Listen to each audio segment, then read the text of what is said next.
Assalamualaikum warahmatullahi wabarakatuh. Halo semuanya, perkenalkan nama saya Eva Triani dengan NIM 1040225000252. Kali ini saya akan membahas mengenai topik yang selalu berkaitan dengan kehidupan sehari-hari, yaitu sholatnya baik, maka perilakunya pun baik.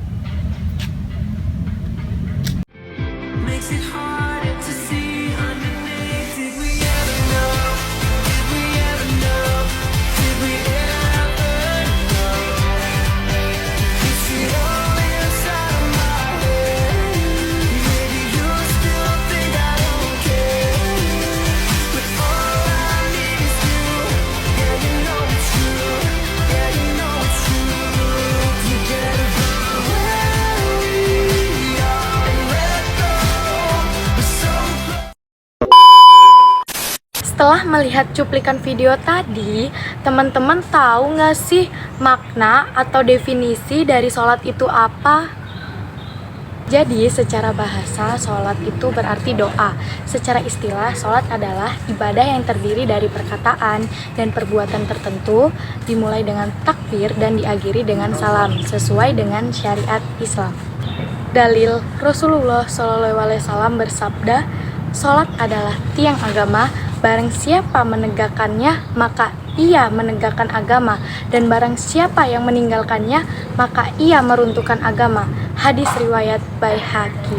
Teman-teman, tahu nggak sih sholat dalam Islam itu terbagi menjadi dua? Yang pertama ada sholat wajib, yang kedua ada sholat sunnah. Nah, sholat wajib ini yaitu sholat 5 waktu, subuh, zuhur, asar, maghrib, dan isya. Sedangkan untuk sholat sunnah ini seperti sholat duha, tahajud, witir, rawatib, dan lainnya.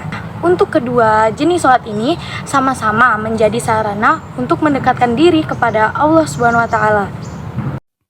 Ya. Dari mana kita bisa bedain ini perintah wajib, ini perintah sunnah? Kalau yang wajib, itu kalau ditinggalkan ada ancamannya.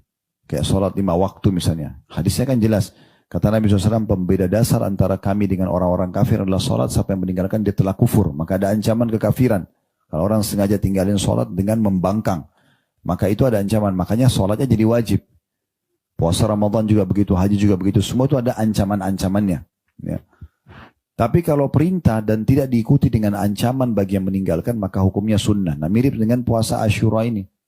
Karena disebutkan, Nabi cuma bilang, puasa hari Asyura, ya, itu bisa membersihkan dosa setahun yang lalu. Tapi nggak ada penyebutan, dan yang tidak mengerjakan akan dihukum misalnya, tidak ada. Maka dia hukumnya jadi sunnah. Sholat yang baik bukan hanya sekedar gerakan, tetapi juga menghadirkan hati dan penghayatan. Allah Subhanahu wa Ta'ala berfirman dalam Quran surat Al-Ankabut ayat 45, yang artinya sesungguhnya sholat itu mencegah dari perbuatan keji dan munkar. Dari ayat ini kita memahami bahwa tanda sholat seseorang baik adalah ketika sholatnya mampu mengubah perilakunya menjadi lebih baik juga. Ciri-ciri orang yang sholatnya baik antara lain ada 5. Yang pertama, ada khusyuk dalam sholatnya. Yang kedua, menjaga wudhunya dan waktunya. Dan yang ketiga, tidak melakukan maksiat. Yang keempat, perkataannya lemah dan sopan.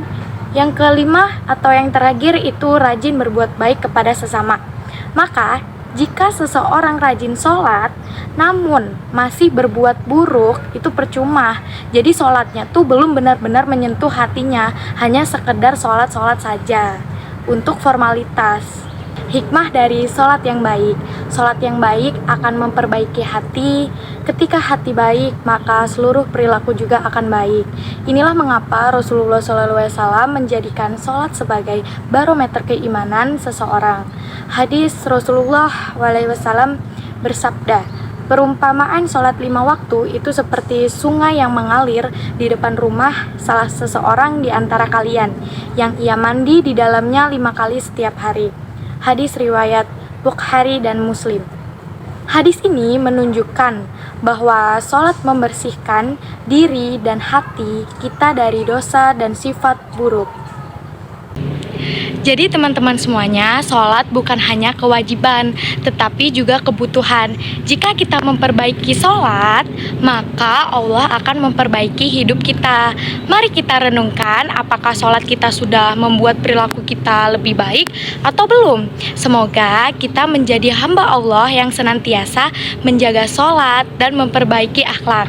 Sekian dari saya, wassalamualaikum warahmatullahi wabarakatuh. Bye-bye semuanya. Orang yang sholatnya benar, yang pertama dianugerahkan oleh Allah kepada orang sholat itu bukan dunia. Bukan dunia. Tapi perubahan perilakunya menjadi lebih baik. Jadi bukan kaya dulu. Ya, Abdurrahman bin Auf tuh hijrah masuk Islam. Dilatih sholat, malah hartanya hilang semua dirampas. Tapi setelah itu jadi apa? Jadi orang paling kaya. Ya, Abu Bakar As-Siddiq, Utsman bin Affan, Umar bin Khattab, pertama kali masuk Islam kan latihannya sholat. Apakah langsung kaya? Jadi pemimpin? Jadi diplomat? Amr bin As bisa ekspedisi dari Afrika Utara sampai ke Syam? Tidak. Yang diberikan apa? Perubahan perilaku dulu.